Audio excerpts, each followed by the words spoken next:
नमस्कार भक्तों, जय मां पद्मावती, जय गुरुदेव। हिंदू पंचांग के अनुसार वर्ष में 4 बार नवरात्रि का पर्व मनाया जाता है, जो कि शरद, चैत्र, माघ और आषाढ़ के महीने में पड़ते हैं। शरद और चैत्र के महीने में पड़ने वाले नवरात्रि में मां दुर्गा के भक्तों के लिए विशेष होते हैं। वहीं माघ और आषाढ़ के महीने में पड़ने वाली नवरात्रि तांत्रिक और अघोरियों के लिए महत्वपूर्ण मानी जाती है, जिसे गुप्त नवरात्रि कहा जाता है। इन 9 दिनों में भक्त माँ दुर्गा की भक्ति में लीन रहते हैं और दिन रात उनकी उपासना करते हैं। इस बार माता को समर्पित चैत्र नवरात्रि 9 दिन मनाई जाएगी। देवी को प्रसन्न करने के लिए 9 दिन कौन से उपाय करने चाहिए, इन्हें जानते हैं। इस बार चैत्र नवरात्रि 9 अप्रैल से प्रारंभ हो रहे हैं, जिनका समापन 17 अप्रैल को होगा। चैत्र नवरात्रि प्रतिपदा तिथि से ही नया हिंदू वर्ष प्रारंभ हो जाता है। चैत्र नवरात्रि में अब के पूरे 9 दिन नवरात्रि होगी। खास बात यह है कि चैत्र नवरात्रि के पहले दिन सर्वार्थ सिद्धि और अमृत सिद्धि योग बन रहे हैं। इस समय घट स्थापना आपके लिए बहुत ही लाभदायक और उन्नति कारक सिद्ध हो सकती है। नवरात्रि का विशेष महत्व में आप वर्ष में 2 बार चैत्र नवरात्रि और शारदीय नवरात्रि में मां का विधि विधान से पूजन करते हैं। इसलिए लोक मान्यता के अनुसार शारदीय नवरात्रि की मान्यता अधिक है। नवरात्रि से ही नव संवत्सर की भी शुरुआत होती है, जिसे कि गुड़ी पड़वा भी कहा जाता है।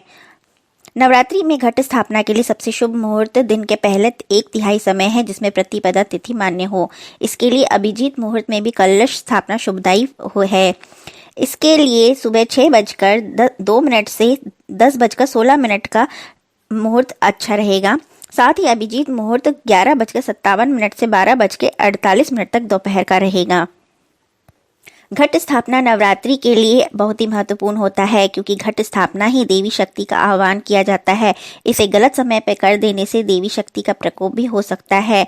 इस समय ब्रह्मांड में उपस्थित शक्तित्व के घट में अर्थात कलश में आह्वान कर उसे सक्रिय करना ही घट स्थापना का मूल तत्व होता है। शक्ति तत्व के कारण वास्तु में उपस्थित कष्टदायक तरंगें नष्ट हो जाती हैं।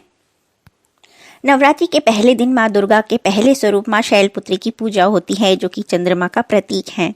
मां शैलपुत्री की पूजा करने से सभी बुरे प्रभाव और शगुन दूर हो जाते हैं। चैत्र नवरात्रि के विशेष तत्व यह रहता है कि इसमें भगवान विष्णु के अवतार प्रभु श्री राम के जन्म भी हुआ था। नवमी तिथि को ही हुआ था। इसलिए चैत्र नवरात्रि में रामचरितमानस का नवान्न पारायण पाठ करना, अर्थात रामायण के 9 विश्राम दिए गए हैं, उनका उसी विश्राम के हिसाब से 9 दिनों में पाठ करने से व्यक्ति की सभी परेशानियां दूर हो जाती हैं और मनोकामना सिद्ध होती है। नवरात्रि में रामचरितमानस के पाठ से देवी तो प्रसन्न होती ही हैं, उनके साथ राम की कथा सुनकर हनुमान जी और महादेवी प्रसन्न होते हैं।